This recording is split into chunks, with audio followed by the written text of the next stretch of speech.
used to believe that love meant trusting completely, that marriage was a safe harbor where secrets couldn't survive. I thought if I was the perfect wife, supportive, understanding, always putting his needs first, our bond would be unbreakable. But standing in my husband's office at 11 p.m., staring at the evidence scattered across his desk, I realized I'd been living a beautiful lie. My name is Clarissa, and this is the story of how I discovered my husband's affair with his secretary and orchestrated the most satisfying revenge by hiring her husband to expose it all.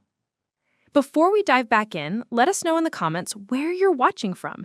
And if this story resonates with you, don't forget to subscribe, because tomorrow's story is something truly special I can't wait to share. The signs had been there for months, maybe even longer, but I'd explained them away with the practiced skill of a woman who desperately wanted to believe in her fairy tale. David had always been ambitious, climbing the corporate ladder at Meridian Financial with the determination of a man possessed. His late nights, weekend calls, and sudden business trips to places like Ashford Valley and Port Henley seemed perfectly reasonable for someone in his position as senior vice president. Our home in the upscale neighborhood of Willowbrook Heights had always been David's sanctuary. He'd come home exhausted, barely managing conversation over dinner, falling asleep on the couch with his laptop still open. I told myself this was temporary, that once he secured the promotion to regional director, things would return to normal. We'd have our date nights again, those long conversations that used to stretch into the early morning hours, the spontaneous weekend getaways to our favorite cabin in Birchwood Canyon. But love makes you blind to what you don't want to see, and I was practically wearing a blindfold. The first crack in my perfect world came during a company holiday party at the Grandview Hotel. I watched David across the crowded ballroom, expecting to see him networking with clients or discussing quarterly projections with his team. Instead, my eyes landed on him standing far too close to Natalie Pembroke, his 28-year-old secretary. Natalie was everything I wasn't at 35. She had that effortless beauty of youth with auburn hair that caught the light perfectly and a laugh that seemed to draw every man in the room. She'd been working at Meridian for 2 years, and I'd always thought she was pleasant enough during the few times we had met. Professional, polite, with just the right amount of deference when speaking to the wives at company events. But that night, watching them together, something felt wrong. It wasn't just that David's hand lingered on her lower back as he guided her through the crowd, or the way she touched his arm when she laughed at his jokes. It was the intimacy of it, the comfortable familiarity that spoke of countless private moments I knew nothing about. When David caught me watching, his expression shifted so quickly that I almost convinced myself I'd imagined the guilt that flashed across his face. "Clarissa, there you are," he said, approaching with Natalie beside him. "We were just discussing the Henderson account. You remember Natalie, don't you?" "Of course," I smiled, shaking her perfectly manicured hand.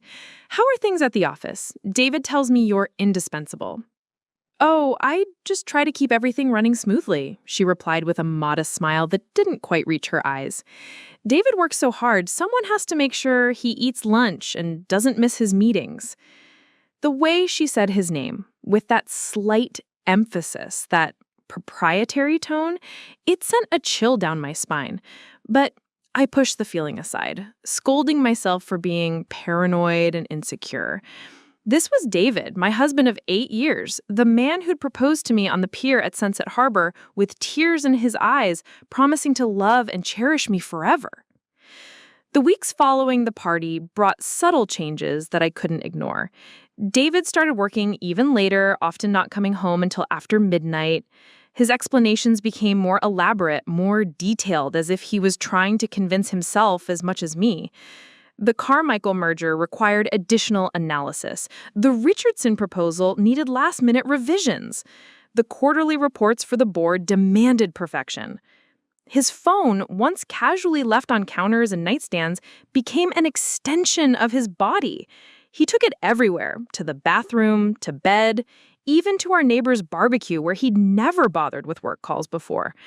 When it buzzed during dinner, he'd glance at it with an expression I couldn't quite read, somewhere between anticipation and anxiety. "Work again?" I'd ask, trying to keep my voice light. Just Natalie, confirming tomorrow's schedule, he'd reply, but his fingers would tighten around the phone and he'd place it face down on the table with deliberate casualness. Our physical intimacy, once natural and frequent, became sporadic and mechanical. David seemed distracted, even during our most intimate moments, as if part of him was somewhere else entirely. When I tried to initiate conversations about us, about our future plans to start a family or take that trip to Coral Bay we'd been discussing for years, he'd nod and agree, but with the absent enthusiasm of someone going through the motions. The final piece of evidence came on a rainy Thursday evening in November. David had called to say he'd be working late again, something about preparing for a client presentation in Riverside Commons the next day. I'd made his favorite dinner, herb-crusted salmon with those tiny potatoes he loved, and when it grew cold on the stove, I decided to surprise him at the office. Meridian Financial occupied 3 floors of the gleaming Ocean View Tower in downtown Harbor City. I'd been there countless times for parties and meetings, but never this late. The building was mostly empty, just a few scattered lights in the windows of other companies' offices. I took the elevator to the 15th floor, expecting to find David hunched over his computer in his corner office, surrounded by the controlled chaos of spreadsheets and legal documents that usually defined his late-night work sessions. His office was dark, but light spilled from the conference room down the hall. As I approached, I could hear voices, David's familiar baritone and a woman's soft laughter.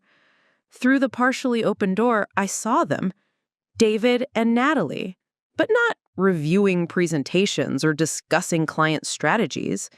She was sitting on the conference table, her skirt hiked up, her legs wrapped around his waist as he stood between them, their lips locked in a kiss so passionate it took my breath away. This wasn't a moment of weakness or a recent development. The easy way they moved together, the familiarity of their hands on each other's bodies, spoke of months, maybe years of deception. I stood frozen in the hallway, watching my marriage crumble before my eyes, and in that moment of devastating clarity, I knew exactly what I had to do. I didn't confront them, I didn't scream or cry or make a scene.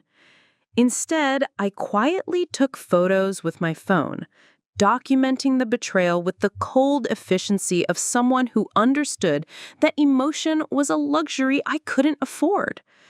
Because as I stood there watching my husband make a fool of me with his secretary, a plan began forming in my mind. One that would expose not just their affair, but the full extent of their lies. You see, Natalie wasn't just any secretary. She was married to Thomas Pembroke, a talented graphic designer struggling to find work in Harbor City's competitive market. And I was about to offer him the opportunity of a lifetime. It took a lot of care and time to prepare and narrate this for you. So if you're enjoying it, a quick subscribe really helps and means the world to us. All right, let's get back to it. After discovering David and Natalie in the conference room that night, I drove home in a daze, my hands trembling on the steering wheel as I replayed every lie, every excuse, every moment I'd chosen to believe instead of trust my instincts. But once the initial shock wore off, something else took its place. A cold, calculating clarity that allowed me to see the full scope of their deception. I didn't sleep that night. Instead, I sat in our home office, methodically going through months of credit card statements, phone records, and David's carefully organized calendar. What I found was a masterclass in systematic betrayal, a pattern so elaborate and well-orchestrated that I almost had to admire their dedication to the lie. The credit card statements told the most damning story. Charges at Rosewood Bistro, an intimate restaurant in the Arts District that David had never taken me to, appeared twice a month for the past 6 months, always on Tuesday afternoons, always for 2 people, always during what should have been regular work hours. When I cross-referenced these dates with David's calendar, they coincided perfectly with his supposed client lunches in Riverside Commons, a detail that made my stomach turn. There were hotel charges, too. The Amber Inn on Lakeside Drive, a boutique hotel known for its discretion and romantic ambiance.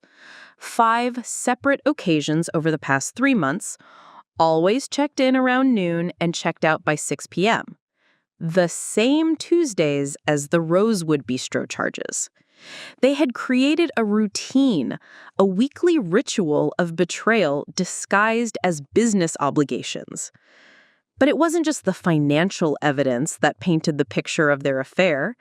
Looking back with clear eyes, I could see how David had been living a double life right under my nose. Those late nights weren't spent in boardrooms or conference calls. They were spent with her.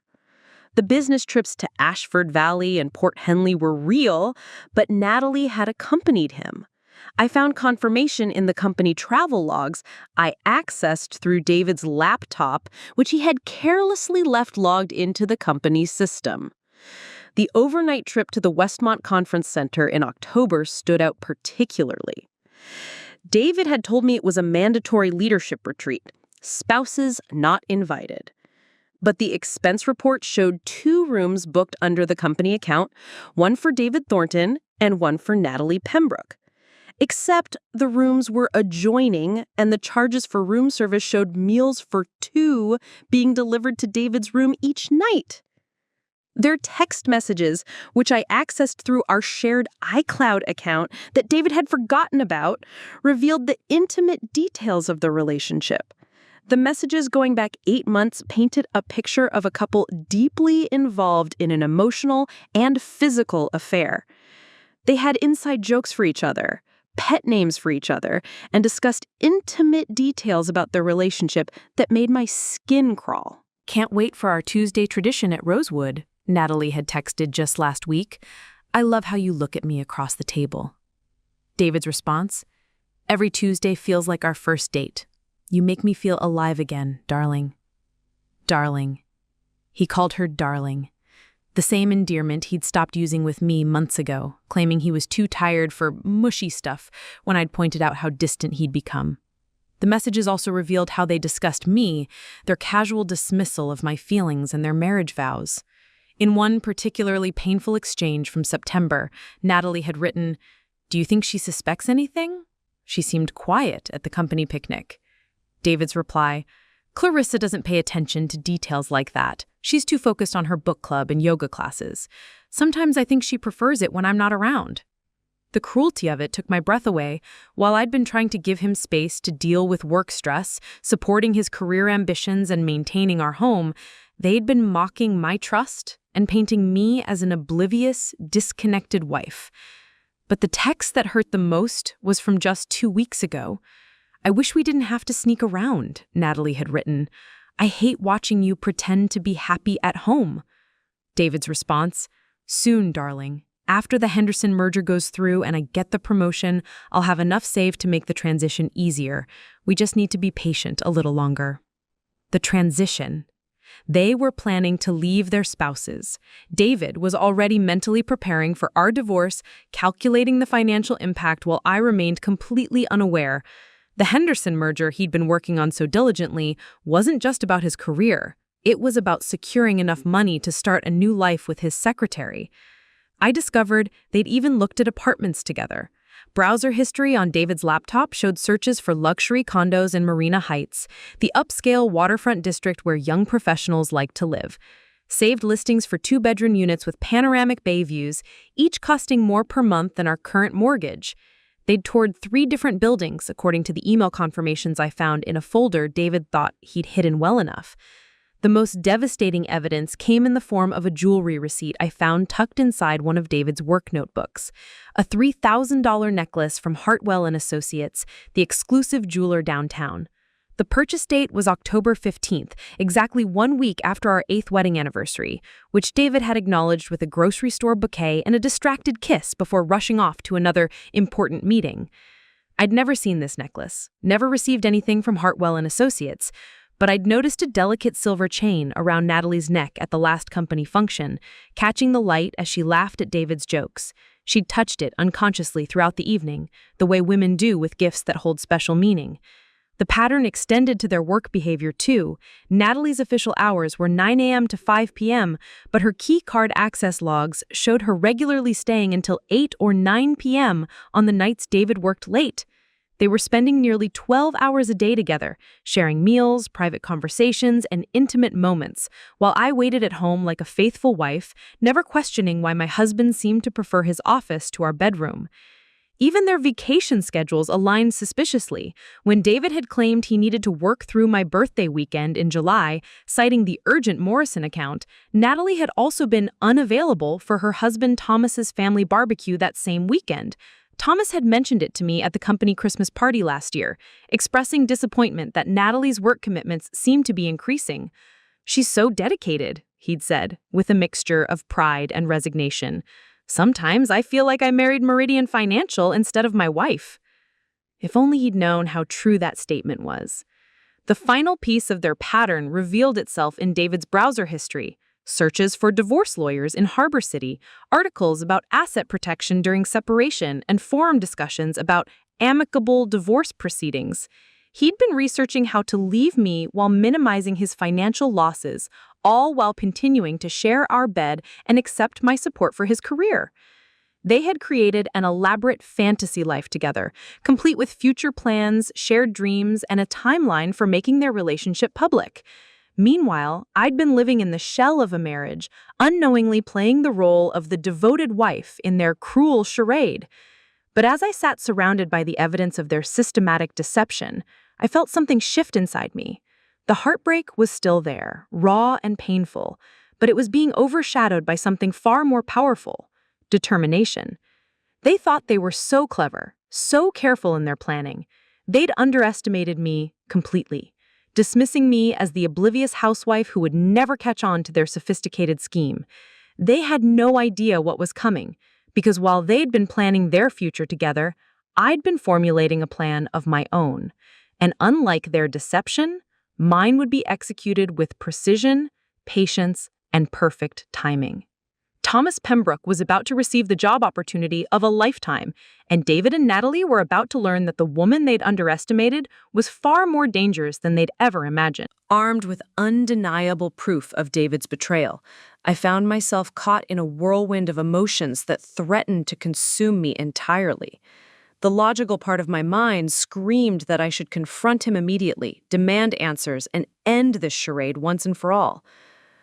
But another part of me, the part that had invested 8 years in building what I thought was a solid marriage, desperately wanted to find a way to save what we had. For 3 agonizing days, I carried the weight of their deception alone, going through the motions of being the perfect wife while my world crumbled beneath the surface. I made David's favorite breakfast each morning, ironed his shirts with military precision, and smiled when he kissed my cheek goodbye, all while knowing exactly where he was going and who he'd be spending his day with. The performance required every ounce of strength I possessed. My first instinct was denial, despite the overwhelming evidence.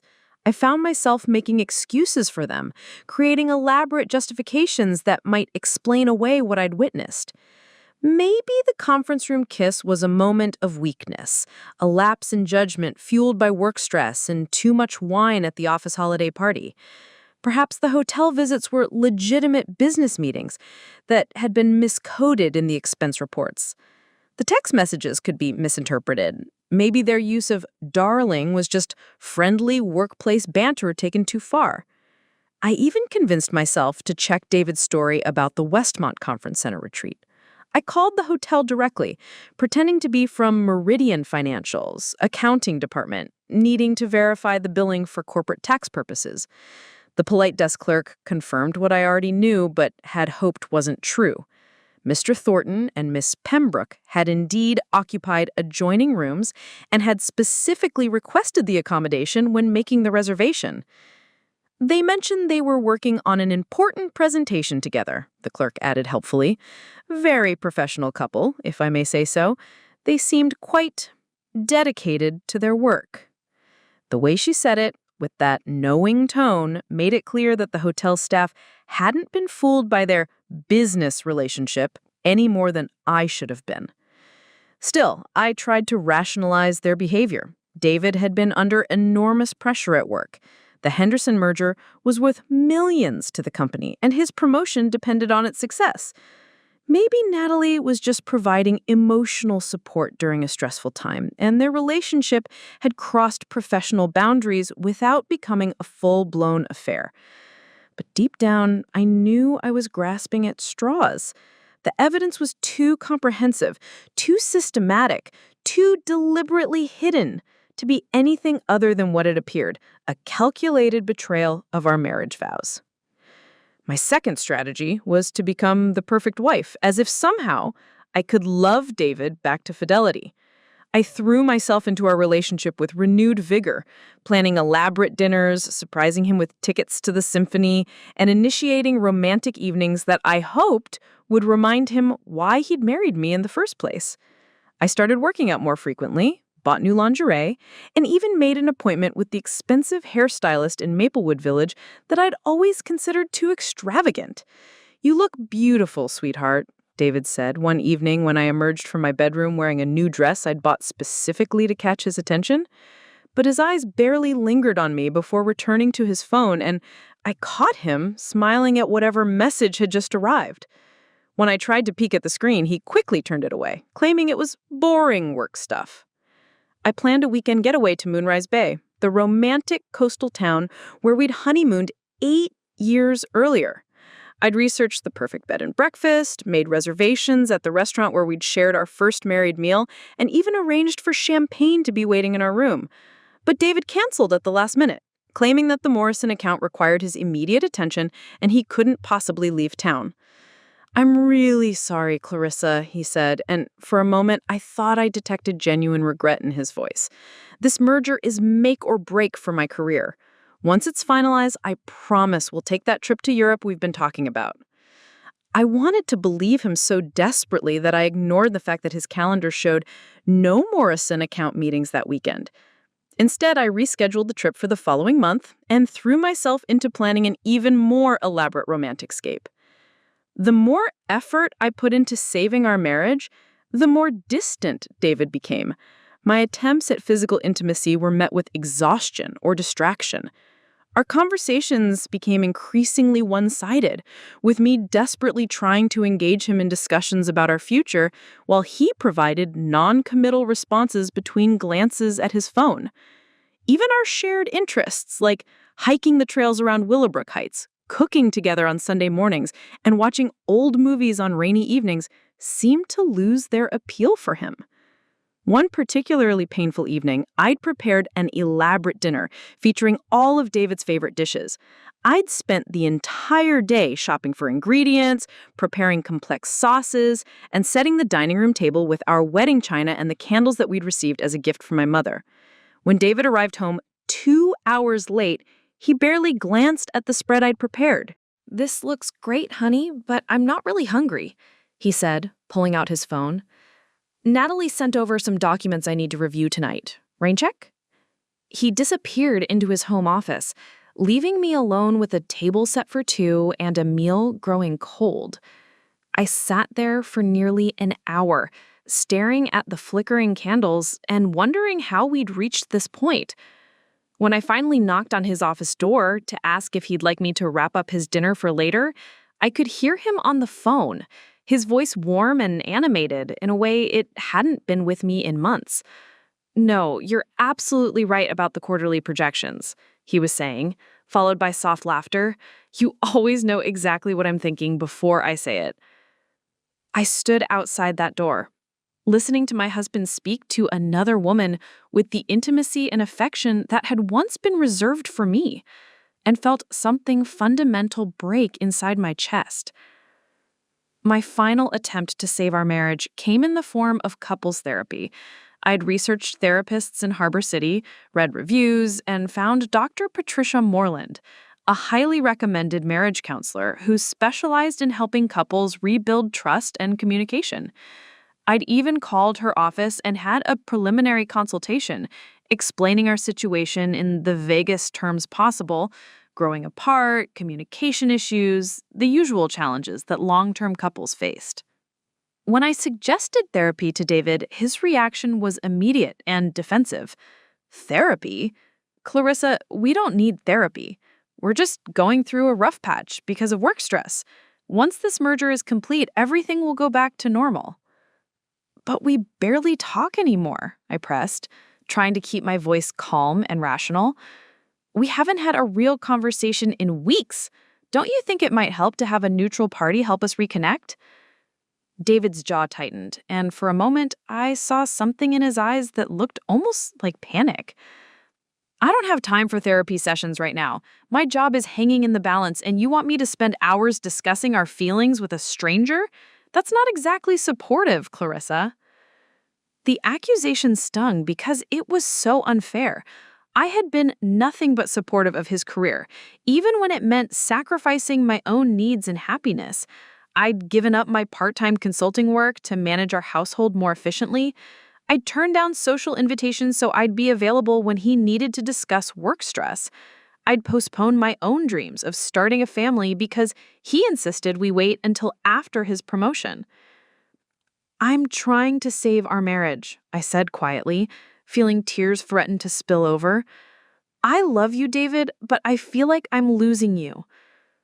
For just a moment, his expression softened, and I thought I glimpsed the man I'd married. But then his phone buzzed with an incoming message, and whatever vulnerability I'd seen disappeared behind his familiar mask of distraction and irritation. "You're being dramatic," he said, glancing at his phone. "Marriage has ups and downs. This is just a down period. We'll get through it like we always do." But we weren't getting through it. Every day I watched our connection deteriorate further while David invested more emotional energy in his relationship with Natalie. I was fighting for a marriage while my husband was already planning his exit strategy, and the futility of it was slowly destroying what remained of my self-respect.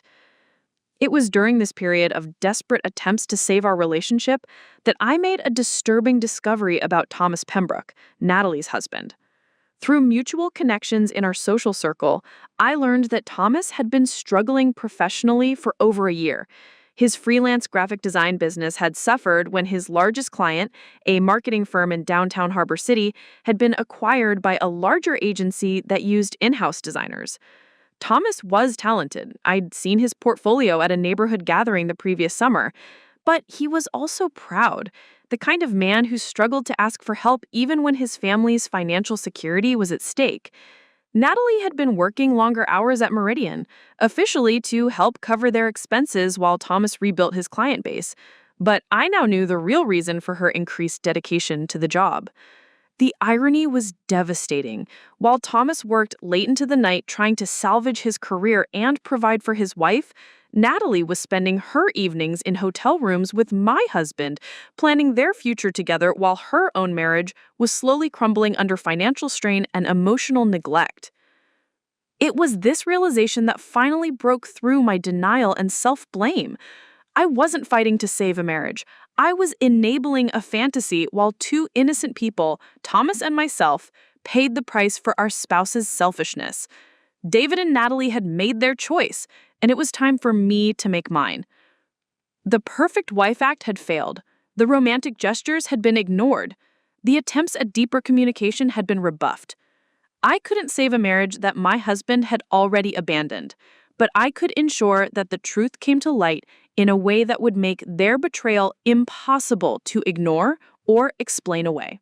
As I sat in our empty house that night, surrounded by the remnants of my failed attempts to win back a love that was never really mine to lose, I felt a cold determination settle over me.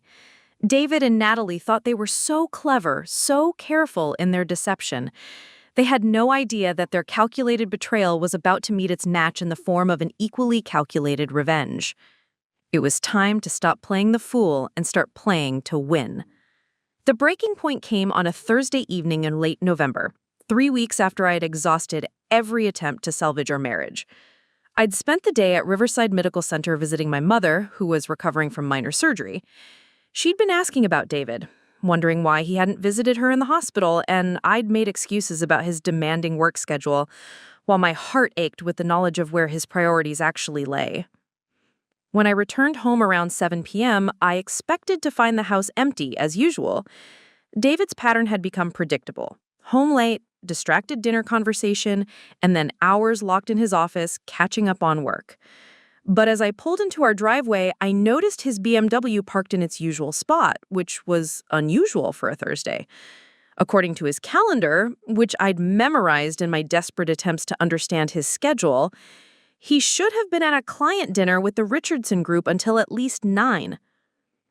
I let myself into the house quietly, hoping to surprise him with the homemade soup I'd picked up from his favorite deli near the medical center. The ground floor was dark, but I could hear voices coming from upstairs. David's voice, and, unmistakably, a woman's laughter. My blood turned to ice as I recognized the sound. Natalie's distinctive, musical laugh that had charmed everyone at company events. My hands trembling, I set the soup container on the kitchen counter and slowly climbed the stairs, each step feeling like I was walking toward the edge of a cliff. The voices were coming from our bedroom. Our bedroom. The sacred space where David and I had shared 8 years of marriage, where we'd whispered dreams about our future, where I'd comforted him through his father's death and celebrated his every promotion. The door was slightly ajar, and through the crack, I could see them clearly. Natalie was sitting on our bed, on my side of the bed, wearing nothing but David's dress shirt from that morning, the one I'd carefully pressed and hung in his closet. Her auburn hair was tousled, and she was laughing at something David had said while he stood near our dresser, completely naked, searching through the drawer where he kept his casual clothes. "I love this view," Natalie said, her voice carrying that playful, intimate tone I'd heard in their text messages. "I could get used to being here instead of those stuffy hotel rooms." David turned to her with a smile that I hadn't seen directed at me in months. Genuine, warm, completely unguarded. "Soon, darling. After the Henderson merger closes next month, we can start looking at places together. I'm thinking something in Marina Heights, close to the water." "What about Clarissa? Have you thought about how you're going to tell her?" David sat down on the bed beside her, his hand stroking her thigh with casual familiarity. "I'll handle Clarissa. She's been so wrapped up in her book club and yoga classes lately, I don't think she'll be surprised. Honestly, I think she'll be relieved. We've been growing apart for months." The casual cruelty of his words hit me harder than if he'd screamed accusations at me. He was rewriting our history, painting me as the disengaged wife to justify his betrayal. Those book club meetings and yoga classes he mentioned, they were the activities I'd thrown myself into to give him space when he claimed he needed quiet time to focus on work. I'd been trying to be supportive, and he interpreted my consideration as indifference. "You're probably right," Natalie agreed, reaching up to trace patterns on his chest. She always seemed a little distant at company functions, like she didn't quite belong in your world. "Exactly," David said, leaning down to kiss her neck. "You understand my work, my ambitions. You're part of my professional life in a way Clarissa never could be. She's a good person, but we just want different things now."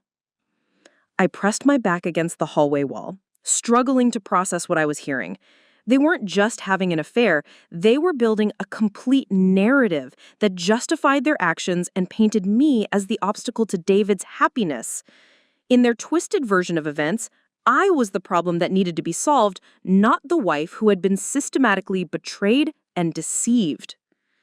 "I feel guilty sometimes," Natalie continued, and for a moment I thought she might express some remorse for what they were doing.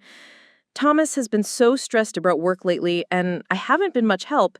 He thinks I'm working late to earn extra money for us, but really, you're working late for us," David finished, pulling her closer. "Don't feel guilty about following your heart, Natalie. Thomas is a good guy, but he can't give you the life you deserve. He's talented, but he doesn't have the drive, the ambition. You need someone who matches your energy." The hypocrisy was breathtaking.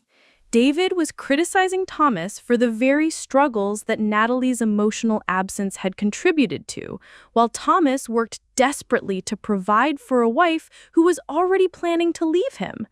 They had turned their victims into villains, transforming their betrayal into a romantic narrative where they were the heroes, following their hearts against societal conventions. "When do you think we should tell them?" Natalie asked, curling up against David's side like she belonged there.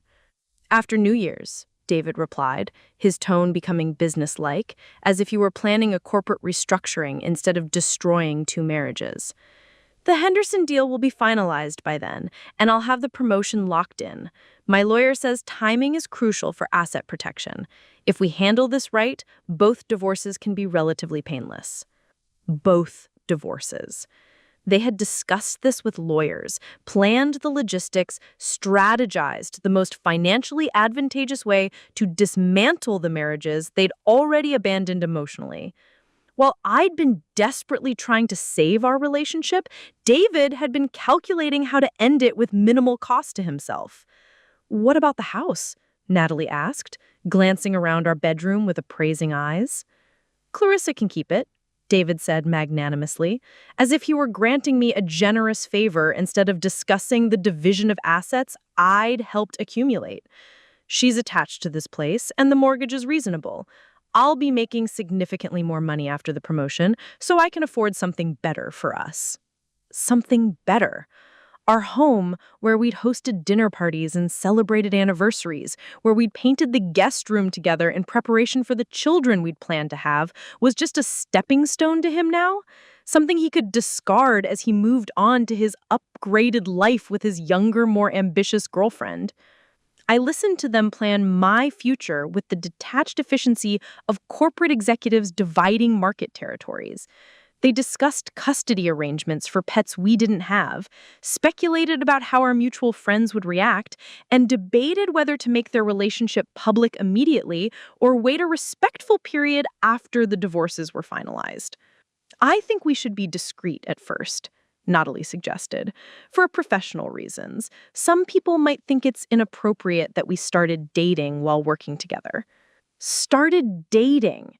They were calling their affair dating, as if their relationship had begun after their marriages ended instead of the cause of those endings. The euphemistic language they used to describe their betrayal made my stomach turn. "You're right," David agreed. "We'll need to be careful about the office gossip. Maybe you should start looking for positions at other companies, just to avoid any complications." "Actually," Natalie said, sitting up with excitement, "I've been thinking about that. What if I started my own consulting firm? You know so many potential clients through Meridian, and I have all this experience in executive assistance and project management. You could help me get established." "That's brilliant," David said, kissing her forehead. "I love how your mind works. We could be business partners as well as life partners. Build something together from the ground up." They were planning an entire future together, complete with professional collaboration and shared ambitions. While I'd been trying to reconnect with my husband over romantic dinners, he had been building a comprehensive life plan with another woman, one that included not just personal happiness, but professional advancement and financial success.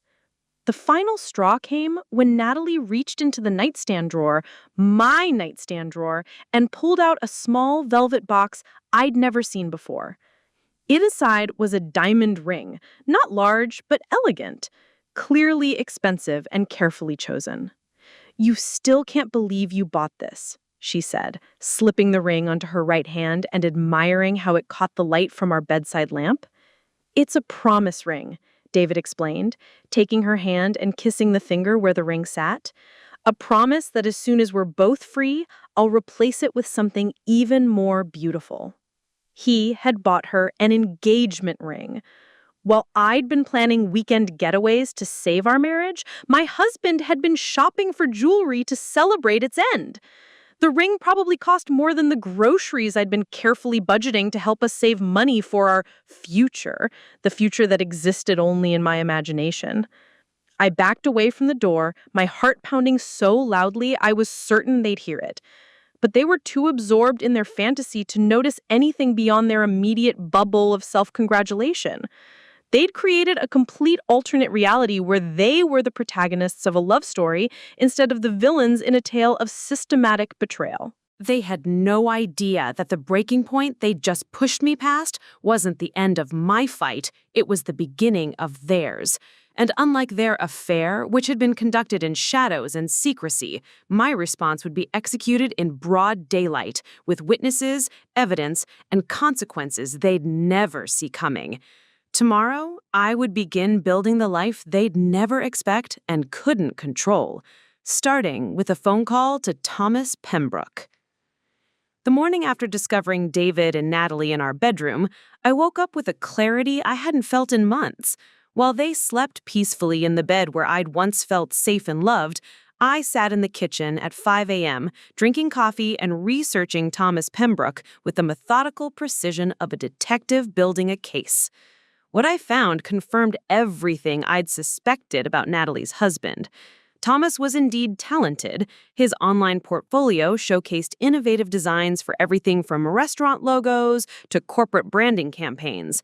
His work had a distinctive style that balanced professionalism with creativity, exactly the kind of fresh perspective that companies paid premium rates to access. But talent without connections meant nothing in Harbor City's competitive creative market, and Thomas was struggling to rebuild after losing his anchor client.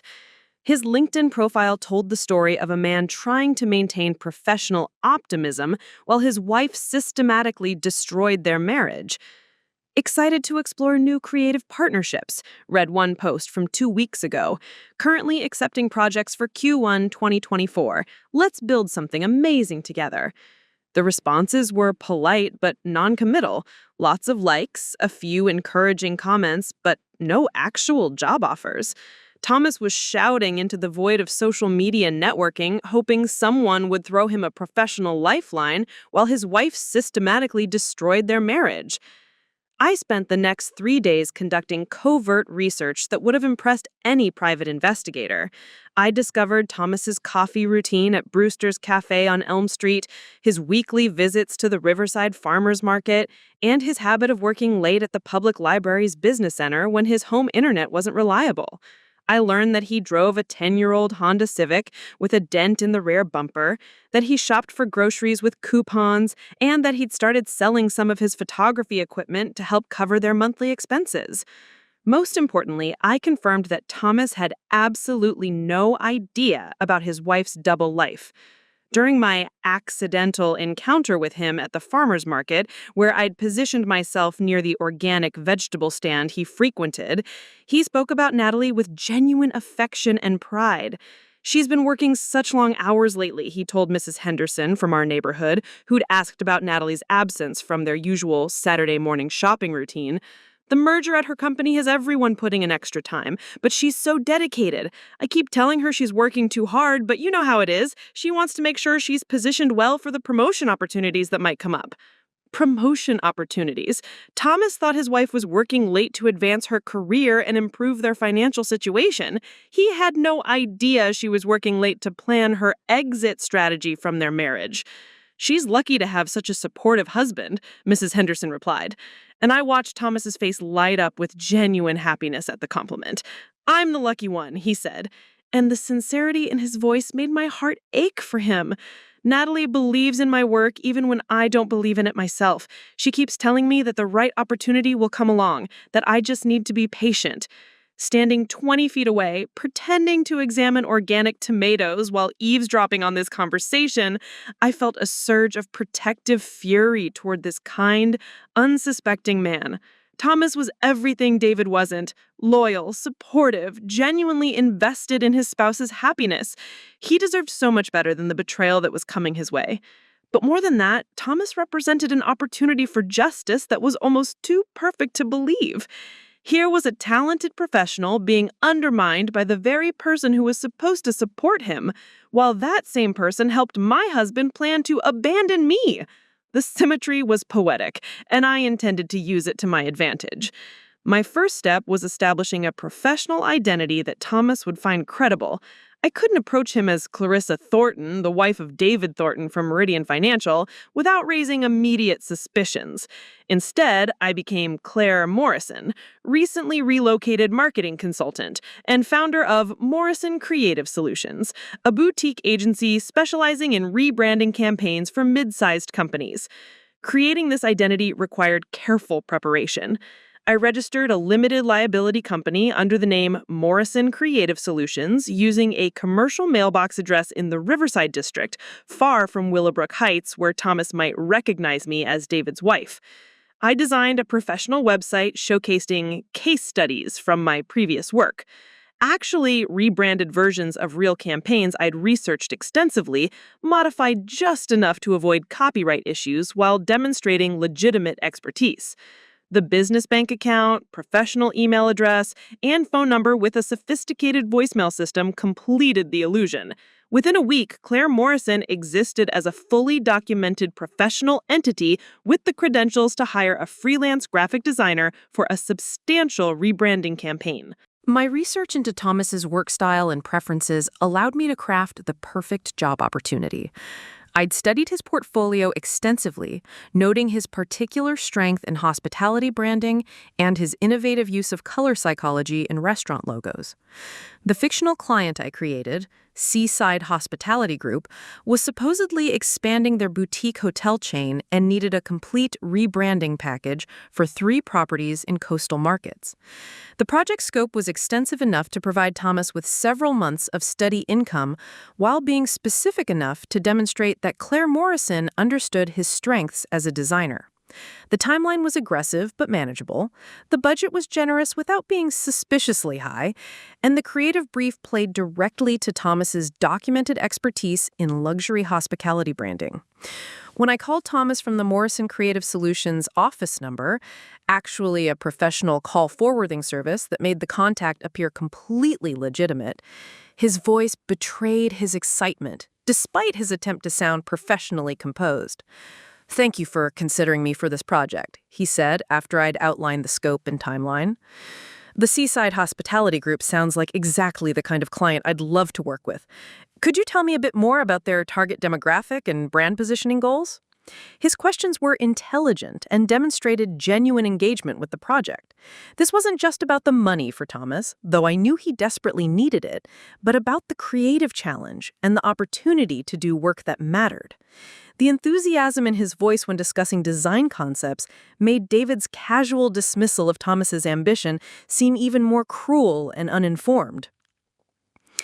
"I'll need to see some additional portfolio samples," I told him, playing the role of the discerning consultant. "Particularly any work you've done in the luxury hospitality space. If your aesthetic aligns with what Seaside is looking for, I think this could be the beginning of a very productive partnership. I can have those samples to you by tomorrow morning. Would you prefer them via email, or would you like to schedule a meeting to review them in person?" Perfect! An in-person meeting was exactly what I needed to begin building the relationship that would ultimately expose his wife's betrayal. But I had to be careful. Too much enthusiasm might seem suspicious, while too little might lose his interest. "Let's start with email," I said. "If the samples meet our expectations, we'll schedule a face-to-face meeting to discuss the project details and timeline. I'm particularly interested in your process for incorporating client feedback and managing revisions. Of course, I believe in collaborative design, and I always build revision cycles into my project timelines. The client's vision should guide every decision, even when that means significantly reworking initial concepts." His professionalism and client-focused approach were exactly what I had hoped to find. Thomas wasn't just talented, he was reliable, flexible, and committed to delivering excellence. Everything that David claimed to value in his professional relationships, but had failed to recognize in the men he dismissed so casually. Over the following week, I carefully cultivated the relationship between Claire Morrison and Thomas Pembroke. His portfolio samples were impressive, his response time was immediate, and his creative brief for the fictional Seaside Hospitality rebrand demonstrated both artistic vision and commercial viability. More importantly, his communication style revealed a man who was grateful for the opportunity, but not desperate enough to accept unreasonable terms or compromise his professional standards. I'm impressed with your work, I told him during our first phone consultation. Seaside Hospitality is looking for a designer who can balance luxury appeal with approachable elegance, and your aesthetic seems perfect for their brand evolution. I appreciate that, he replied, and I could hear him smiling through the phone. Luxury hospitality is really about creating an experience that feels both exclusive and welcoming. The visual identity needs to promise sophistication while delivering comfort. His insight into hospitality branding was exactly what a legitimate client would want to hear. Thomas understood not just the technical aspects of design, but the psychological impact of visual communication on consumer behavior. He was wasted on small-time freelance projects when he should have been leading creative campaigns for major hospitality chains. But more than his professional qualifications, what struck me most about Thomas was his character. During our conversations, he consistently expressed gratitude for the opportunity, asked thoughtful questions about project expectations, and demonstrated genuine excitement about the creative possibilities. He never complained about his current situation, never spoke negatively about competitors, and never made excuses for past setbacks. This was a man who deserved success, who had earned the loyalty his wife was systematically betraying, and who would prove to be the perfect partner in exposing the true nature of the people who had underestimated both of us. By the end of the week, Claire Morrison had officially hired Thomas Penbrook for the Seaside Hospitality rebranding project, with a contract that provided him with enough income security to feel confident about his professional future. More importantly, the working relationship gave me unlimited access to Thomas's time, attention, and, gradually, his trust. Phase 1 of my plan was complete. Now it was time to begin the careful process of revelation that would bring David and Natalie's secret affair into the harsh light of public exposure, with consequences they would never see coming. Working with Thomas over the following month was like watching a master craftsman emerge from forced hibernation. The Seaside Hospitality project I'd created gave him the creative challenge and financial stability he'd been missing, and the transformation in his confidence was remarkable. Our weekly meetings, held at the upscale Riverstone Cafe in downtown Harbor City, became the foundation for something far more significant than a business relationship. Thomas approached every aspect of the fictional rebranding with meticulous attention to detail. His initial concepts for the seaside properties were sophisticated and commercially viable, demonstrating an understanding of luxury hospitality that rivaled agencies charging 10 times his rates. When he presented the logo variations during our second meeting, I found myself genuinely impressed by his talent, almost forgetting that this was all an elaborate setup for my ultimate goal. I've focused on creating a sense of coastal elegance that doesn't feel pretentious, Thomas explained, spreading the design mock-ups across our table.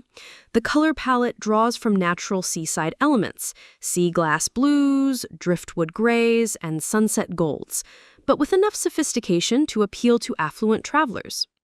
His presentations were polished and professional, complete with market research on competitor brands and demographic analysis that would have impressed actual hospitality executives. Thomas wasn't just completing assignments, he was building a comprehensive brand strategy that demonstrated strategic thinking alongside artistic vision. During these meetings, I carefully cultivated his trust while gathering intelligence about his personal life with Natalie. Thomas spoke about his wife with unwavering devotion, frequently mentioning how her support had kept him motivated during his professional struggles. "Natalie keeps telling me that everything happens for a reason," he said during our third meeting while reviewing the website mock-ups he'd created. "She says that losing the Hartwell marketing contract was just clearing the path for better opportunities. I don't know how I got so lucky to have someone who believes in me even when the work isn't coming in." The irony was devastating. While Thomas credited his wife's encouragement with keeping his spirits up, Natalie was spending her evenings with my husband discussing Thomas's lack of ambition and professional drive. The woman he praised for her unwavering support was actively planning to abandon him for someone she considered more successful. "She sounds like an incredible partner," I said, maintaining my professional Claire Morrison persona while inwardly seething at Natalie's duplicity. It's rare to find someone who truly supports your dreams, especially during the challenging periods. She really is, Thomas agreed, his face lighting up with genuine happiness. She's been working overtime at her company to help cover our expenses while I rebuild my client base. I keep telling her she doesn't need to carry that burden alone, but she insists that we're a team. She says my success is her success, and her sacrifice now will pay off for both of us later. The casual cruelty of what Natalie was doing to this man became clearer with every conversation. Thomas interpreted her late nights at the office as sacrifice for their shared future, when in reality, she was investing her time and emotional energy in planning a future that excluded him entirely. His gratitude for her support was heartbreaking given what I knew about where that support actually went.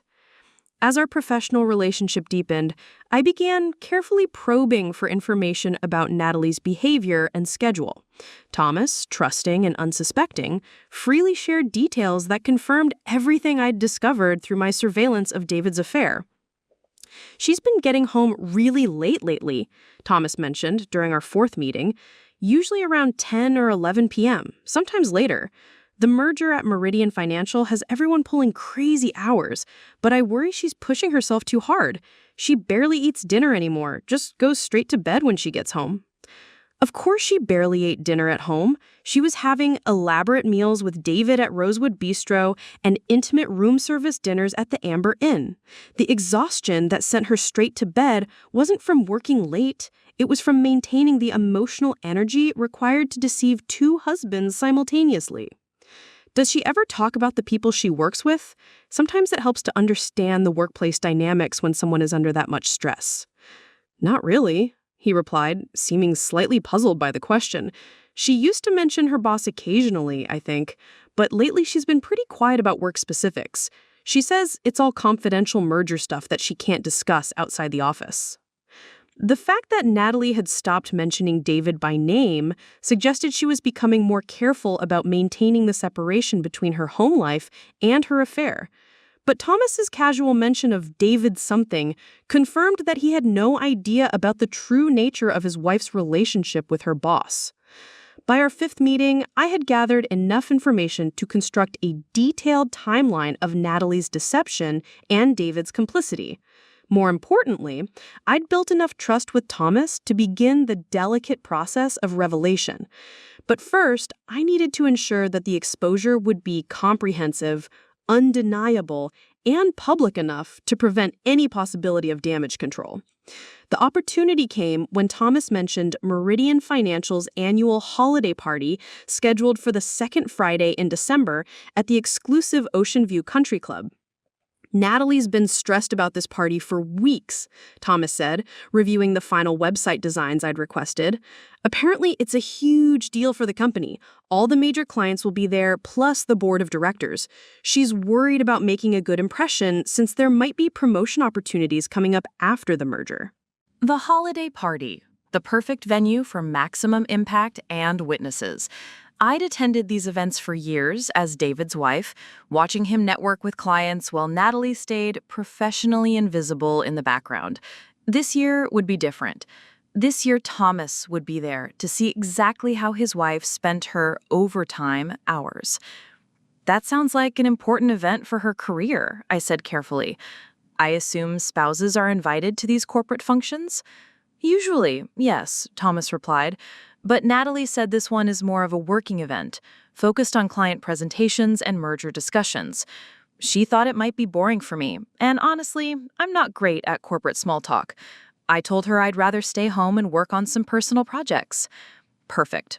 Natalie had convinced Thomas to stay home, eliminating any risk that he might witness her behavior with David at the party.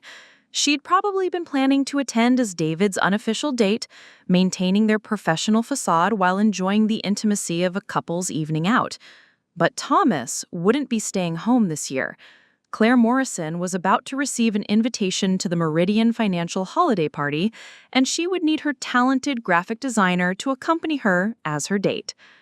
Over the next week, I carefully orchestrated the circumstances that would make Thomas's attendance both necessary and natural. I reached out to David's assistant, Ironically, not Natalie, who would have recognized my voice, and inquired about bringing a potential client to the holiday party. Morrison Creative Solutions has been considering Meridian Financial for our corporate banking needs, I explained to the assistant. I thought the holiday party might be a good opportunity for some informal networking. Would it be possible to arrange invitations for myself and my business partner? Of course. Mr. Thornton always encourages networking opportunities with potential clients. I'll make sure 2 invitations are sent to your address. David, unknowingly, had just provided the access I needed to orchestrate his public humiliation. When I mentioned the invitation to Thomas during our next meeting, I presented it as an unexpected business opportunity that required his creative expertise. Meridian Financial has invited Morrison Creative Solutions to their holiday party. It's primarily a networking event, but they're also showcasing some innovative marketing campaigns from their recent merger. I thought you might find it interesting from a design perspective. Plus, it could lead to additional corporate clients. Thomas's eyes lit up with interest. That sounds amazing. I've always been curious about how large financial firms approach their visual branding. Would you really want me to attend as your business partner? I think your perspective on corporate design would be valuable, I said, maintaining my professional demeanor while internally celebrating the successful manipulation. Plus, it never hurts to have a creative professional networking on behalf of the company. What about Natalie? Thomas asked suddenly. She works for Meridian Financial. It might be awkward if she sees me there when she thinks I'm staying home. This was the moment I'd been preparing for, the delicate balance between revelation and manipulation that would determine whether my plans succeeded or collapsed. Does she know you're working with Morrison Creative Solutions? I asked carefully. No, I haven't mentioned the specific client names. She's been so stressed with her own work that I didn't want to burden her with the details about my projects. I just told her that business was picking up. Perfect. Thomas's natural consideration for his wife's stress levels, stress that was actually caused by managing her double life, had created the exact circumstances I needed for maximum impact. Then there's no conflict, I said smoothly. You're attending as a business representative. She's there as an employee. If anything, it might be a nice surprise for her to see that your career is thriving. Thomas smiled at the prospect of surprising Natalie with his professional success. He had no idea that the surprise would be entirely mine, and that by the end of that evening, both of our marriages would be permanently destroyed. The pieces were all in place. Thomas would attend the party as my business partner, positioning him to witness Natalie's behavior with David firsthand. I would be there as Claire Morrison, invisible to David and Natalie, while orchestrating their exposure. And the entire Meridian Financial leadership team, plus dozens of clients and colleagues, would bear witness to the revelation that would destroy their carefully constructed lies. Phase 2 was complete. Now all that remained was the execution of justice that David and Natalie would never see coming. The night of the Meridian Financial holiday party arrived with perfect December weather, crisp and clear with just enough chill in the air to make the warm glow of the Ocean View Country Club seem especially inviting. I stood in front of my bedroom mirror, applying the final touches to my makeup as Claire Morrison, knowing that in a few hours the carefully constructed lies that had consumed my life for months would finally crumble. Thomas had offered to pick me up, ever the gentleman, but I insisted on meeting him at the club to maintain our professional appearance as business partners. In reality, I needed those extra minutes alone to prepare mentally for what was about to unfold. This wasn't just about exposing David and Natalie's affair. It was about reclaiming my power from people who had systematically undermined and dismissed me. When I arrived at the country club, Thomas was waiting in the elegant marble lobby, and I had to admit he looked impressive in his navy suit. The confidence boost from our successful working relationship had transformed him from the struggling freelancer I'd first observed at the farmer's market into a man who belonged in rooms like this. "Claire, you look stunning," he said, offering his arm with genuine warmth. "I have to admit, I'm a bit nervous. It's been a while since I've attended an event this formal." "You'll be fine," I assured him, accepting his arm and feeling a pang of genuine affection for this kind, unsuspecting man. "Just be yourself. Your insights about design and branding are exactly what these corporate types need to hear, even if they don't always realize it. We entered the main ballroom together, and I immediately spotted David across the room, resplendent in his expensive charcoal suit, holding court with a group of senior executives near the bar. He looked confident and successful, every inch the rising star who had convinced himself he deserved everything he was taking, including my marriage and Thomas's wife. Natalie was nowhere to be seen initially, but I knew she would be here somewhere, probably making final preparations for her evening of playing the perfect professional while secretly anticipating her romantic moments with my husband. "Wow," Thomas breathed, taking in the opulent decorations and well-dressed crowd.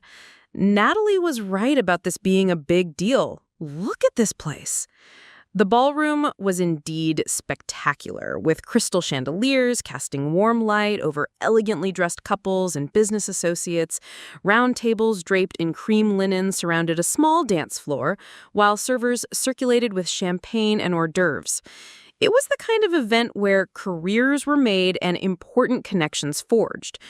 Or, in tonight's case, where carefully guarded secrets would be explosively revealed. I guided Thomas toward the registration table, where we collected our name tags, identifying us as representatives of Morrison Creative Solutions. The young woman manning the table smiled professionally as she handed us our tags. "Welcome to Meridian Financial's holiday celebration," she said brightly.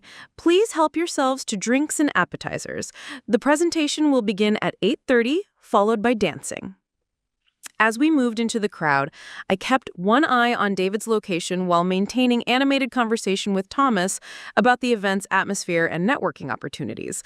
My husband looked relaxed and happy, clearly anticipating an enjoyable evening with his mistress in a setting where they could interact freely without suspicion. "There's Natalie," Thomas said, suddenly, his face lighting up with genuine joy as he spotted his wife across the room. I followed his gaze and felt my breath catch. Natalie looked absolutely radiant in a form-fitting emerald green dress that I'd never seen before, clearly a recent purchase for this special evening with David. Her hair was styled in an elegant updo, and she wore the diamond earrings that I now realized David had probably bought for her instead of the client appreciation gifts he'd claimed on our credit card statements. But what made my stomach clench wasn't just how beautiful she looked, it was the intimate way she was standing next to David, close enough that their arms brushed as they spoke to a distinguished older couple I recognized as the Carmichaels, major clients of the firm. "She looks incredible," Thomas said with obvious pride, starting to move toward her. "I should go say hello." "Wait," I said, placing a gentle hand on his arm. "Let's observe for a moment first. I'm curious about the professional dynamics here. You mentioned she's been stressed about making a good impression tonight." Thomas paused, following my gaze back to his wife and my husband. What he saw would have been invisible to him a month ago, but working closely with me had sharpened his observational skills. Now he was watching with the analytical eye of someone trained to notice details. "They seem very comfortable together," he said slowly, a note of confusion entering his voice. "What do you mean?" I asked, though I could see exactly what had caught his attention. "The way she's standing so close to him, and look at how he's touching her arm when he talks. That seems a bit familiar for a boss and secretary relationship." We watched as David leaned down to whisper something in Natalie's ear, his lips nearly brushing her hair. She laughed, her hand coming up to touch his chest in a gesture that was undeniably intimate. Around them, other party guests continued their conversations, oblivious to the personal drama unfolding in plain sight. "Maybe that's just how they interact at work," Thomas said, but his voice carried a note of uncertainty that hadn't been there moments before. "Maybe," I agreed carefully, "but you know her better than anyone. Does this seem like typical workplace behavior to you?" Before Thomas could answer, David and Natalie moved away from the Carmichaels, walking toward the far side of the ballroom where a more secluded seating area offered privacy for intimate conversations. We followed at a discreet distance, using the crowd and strategically placed potted plants as cover. What happened next exceeded even my most optimistic expectations for this evening's revelations. David and Natalie found a quiet corner near the floor-to-ceiling windows overlooking the golf course. Thinking themselves unobserved, their professional facades completely dropped. David's hand settled possessively on the small of Natalie's back, and she leaned into him with the comfortable intimacy of an established couple. "Oh my God," Thomas whispered beside me, his voice barely audible over the ambient party noise. "What are they doing?" As if responding to his question, David and Natalie provided a demonstration that left no room for misinterpretation. David took Natalie's face in his hands and kissed her deeply, passionately, with the confidence of a man who believed he was safely hidden from scrutiny. Natalie's arms went around his neck, and for a long moment they were completely absorbed in each other, oblivious to everything else. Thomas made a sound, half gasp, half moan, that conveyed more pain than any scream could have. His face went white, then red, then white again as his mind struggled to process what his eyes were showing him. That's my wife," he said, as if speaking the words out loud might change their reality.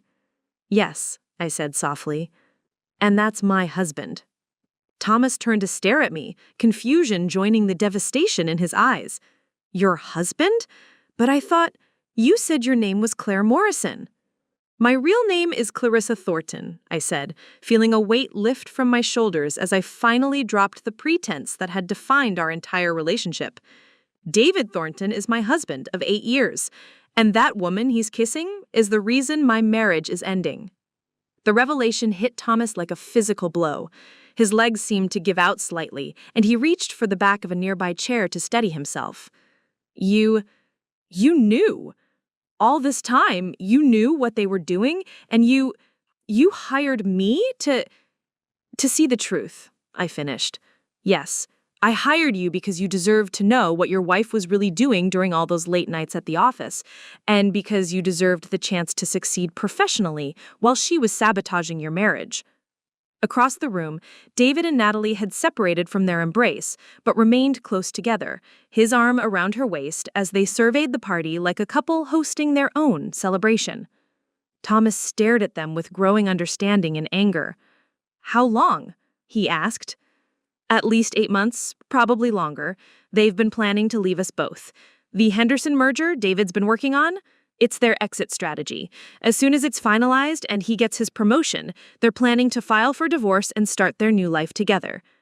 "She told me she was working late to help us financially," Thomas said, his voice breaking. "She said her overtime was an investment in our future."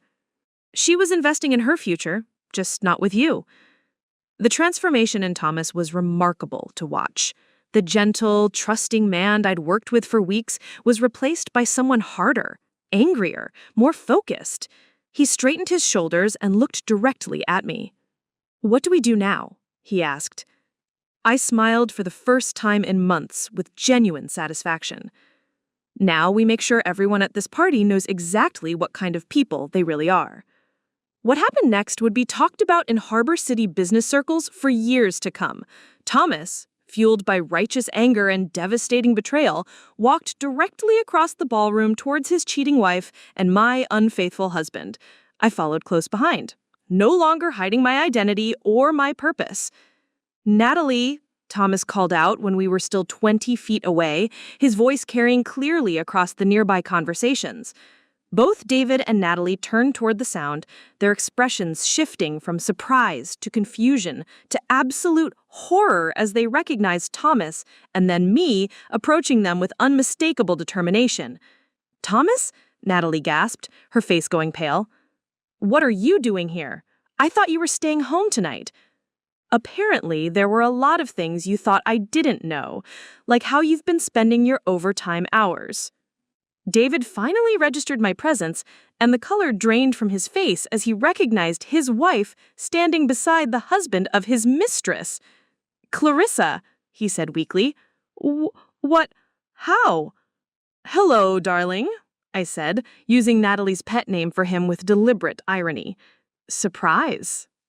The entire section of the ballroom had gone quiet, with dozens of Meridian Financial employees and clients now watching the unfolding drama with fascination and horror. I think it's time everyone knew the truth, I announced, my voice carrying clearly in the sudden silence, about the real relationship between David Thornton and his secretary and how they've been conducting their business meetings. The destruction that followed was swift, complete, and absolutely satisfying. By the time the evening ended, David's reputation was in ruins, Natalie's career was over, and both of our marriages were publicly, irreversibly finished. But for the first time in months, I felt like the woman I was meant to be. Strong, uncompromising, and finally free. The aftermath of that night at the Ocean View Country Club rippled through Harbor City business community like a stone thrown into still water, creating waves that reached far beyond what David and Natalie could have ever imagined when they first decided to betray their spouses. Within hours of our public confrontation, videos taken by party guests on their phones had circulated throughout social media, showing David Thornton, senior vice president of Meridian Financial, being exposed as an adulterer by his wife and his mistress's husband. The professional network that David had spent years cultivating suddenly became a liability as news of his scandalous behavior spread through LinkedIn connections, industry contacts, and corporate partnerships. By Monday morning, David had been called into an emergency meeting with Meridian's board of directors. The Henderson merger, which had been his pathway to promotion and financial security, became his downfall. Corporate clients began expressing concerns about the moral character of the executives handling their accounts, and several threatened to reconsider their business relationships with the firm. It's not about personal judgment, the board chairman told David during what would be his final meeting as a Meridian employee. It's about fiduciary responsibility. Our clients need to trust that their account managers exercise good judgment in all aspects of their lives. This situation raises questions about your decision-making capacity that we simply cannot ignore.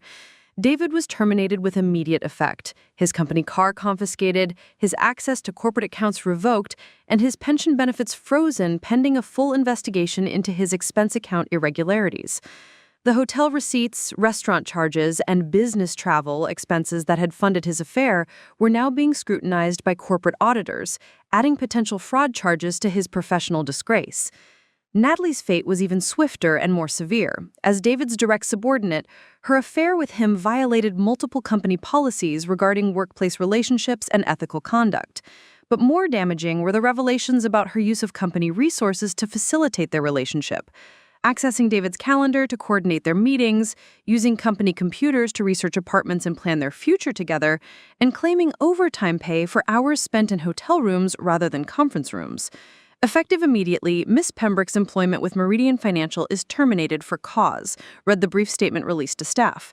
The company has also initiated legal proceedings to recover compensation paid for fraudulent time reporting.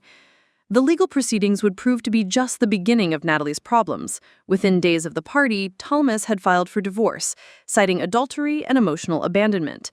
Unlike the amicable divorce David and Natalie had planned for their spouses, Thomas's filing was aggressive and thorough, demanding full financial disclosure of all assets, including gifts received from her affair partner. But the most devastating consequences weren't legal or financial. They were personal and social.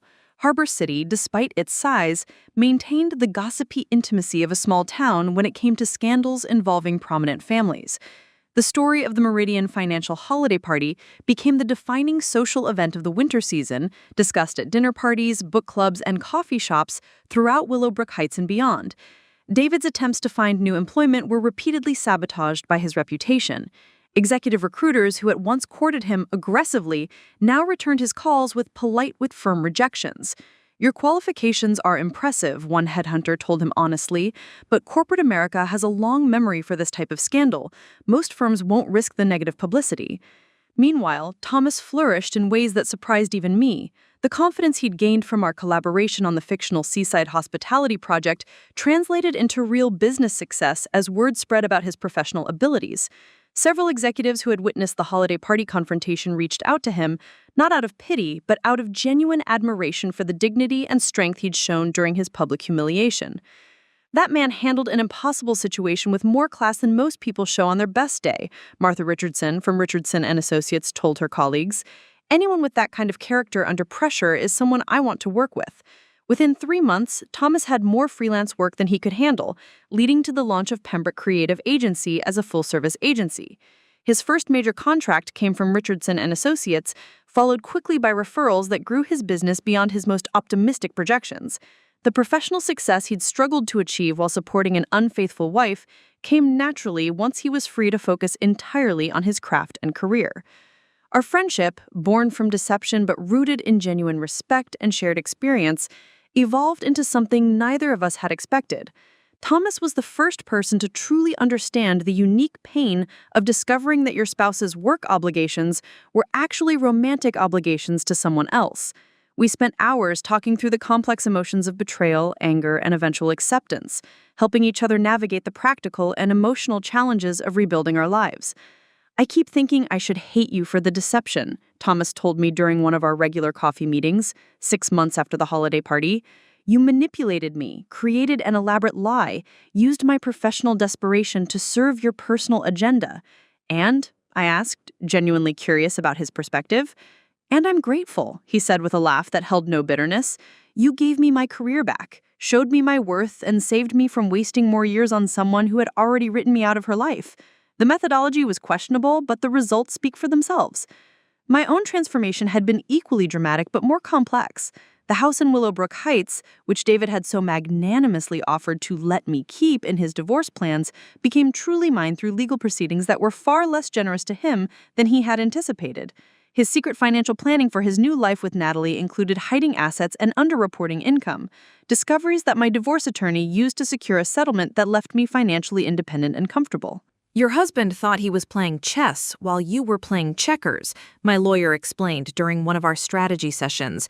He had no idea you were actually playing a completely different game with rules he didn't even know existed. The Morrison Creative Solutions business I'd created to employ Thomas became a legitimate consulting firm, with me as the actual Clara Morrison. My years of supporting David's career had given me extensive knowledge of corporate communications and marketing strategy, skills that translated surprisingly well into independent consulting work.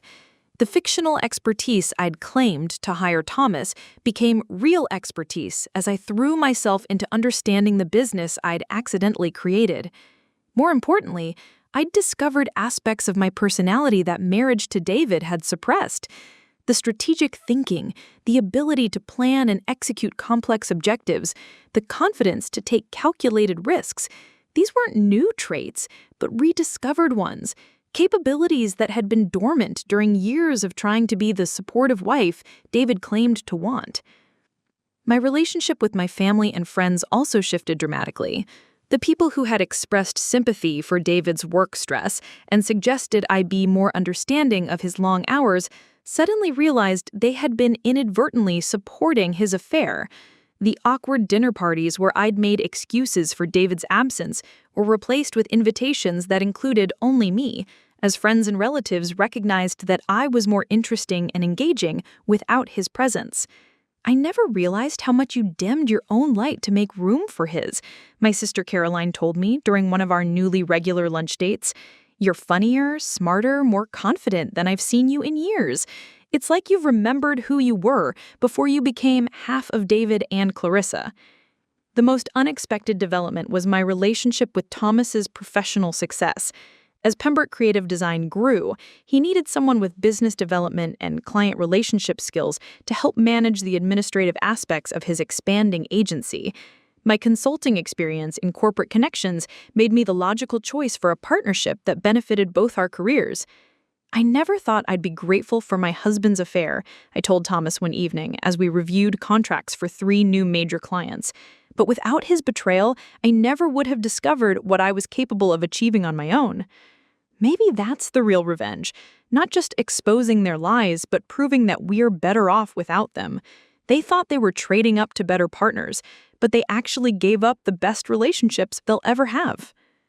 A year after the holiday party, I ran into Natalie at the Harbor City Farmers Market, the same place where I'd first begun researching Thomas's life and character.